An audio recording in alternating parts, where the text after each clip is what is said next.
কাজে ভালো মন্দ এখানে সততা বলে কিছু নেই, নেই কারো কাছে, সততার মূল্যও নেই। এখানে যে যত চুরি জুয়াচুরি বাটপাড়ি করতে পারবে তাই হচ্ছে হিরো। আর ওদের কাছে ওই কলকাতায় কোটি কোটি টাকা পৌঁছাতে পারবে তারা হচ্ছে সত্যিকারের যে রাজনীতি এই জায়গায় গেছে। একটা ভাইরাল অডিও ক্লিপ, তাতে দেবের নাম, কাটমানির কথা, কোটি কোটি টাকা কলকাতায় পৌঁছানোর কথা। কে কার সম্পর্কে এসব কথা বলছেন তা ঘিরেই এখন জোর বিতর্ক। ঘাটালের তৃণমূল সাংসদ দেবের পরবর্তী পদক্ষেপ ঘিরে ঘোর জল্পনা। এর মধ্যেই তাকে নিয়ে চাঞ্চল্যকর দাবি করলেন বিজেপি নেতা রুদ্রনীল ঘোষ।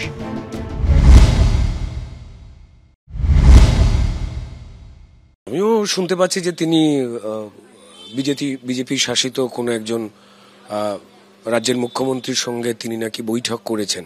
যদি এরমটা না হতো তাহলে তৃণমূলের দিক থেকে এত ব্যগ্রতা তৈরি হতো না, এবং তৃণমূলের যত বড় বড় নেতা মন্ত্রীরাও রয়েছেন তারা দেবের সম্বন্ধে কমেন্ট করতে গিয়ে অত্যন্ত অস্বস্তিজনক দোলাচলের মধ্যে কথা বলছেন। দেব তাদের দলে যদি সত্যিই থাকতে চাইতেন তাহলে এতদিনে বা এতক্ষণে দলকে অনেক স্পষ্ট বার্তা দিয়ে দিতেন।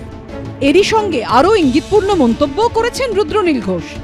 তৃণমূলের বহু এমপি যারা বেশ পরিচিত মুখ, এমপি এবং এমএলএ, তারা কিন্তু বহুদিন ধরে লাস্ট 21শে জুলাইয়ের মঞ্চ থেকেও তারপর কিন্তু তৃণমূলের যে কোনো রকম রাজনৈতিক মঞ্চে প্রচুর মানুষ যাওয়া বন্ধ করে দিচ্ছেন। এই তৃণমূল দল তাকে নিয়ে বেশ অস্বস্তিতে পড়েছে। তারা যে কোনো ভাগে হাঁকুপাকু করে দেবকে রাখবার চেষ্টা করছে। দেব কেন, মানে দেব, সহদেব, মহাদেব, যে কোনো কারোরই তিনি যদি সুস্থ মানুষ হন তারা তো সরে যাবেন। তাহলে কি দেব এবার অন্য কিছু ভাবছেন, অন্য কিছু করতে পারেন? সম্প্রতি দেব 3টি সরকারি পদ থেকে ইস্তফা দেন, তারপরে ইঙ্গিতপূর্ণ মন্তব্য করেন শুভেন্দু অধিকারী।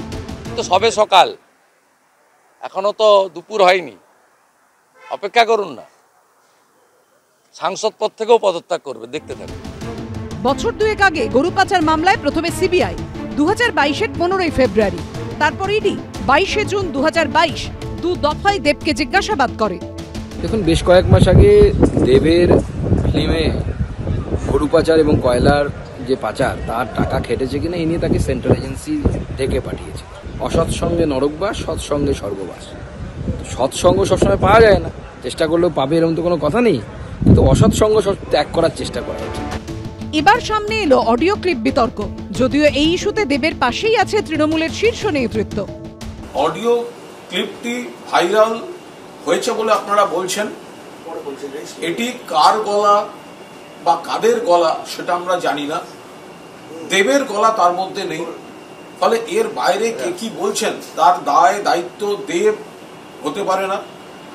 যে ধরনের কথা বলা হয়েছে সেগুলো সম্পূর্ণ ভিত্তিহীন। কবি লিখেছিলেন, পথ ভাবে আমি দেব, রথ ভাবে আমি, মূর্তি ভাবে আমি দেব, হাসে অন্তর্যামী। এখানে অবশ্য দেব এখন কি ভাবছেন সেটাই সবচেয়ে গুরুত্বপূর্ণ বিষয়। কৃষ্ণেন্দু অধিকারী ও বিজেন্দ্র সিংহর রিপোর্ট, এবিপি আনন্দ।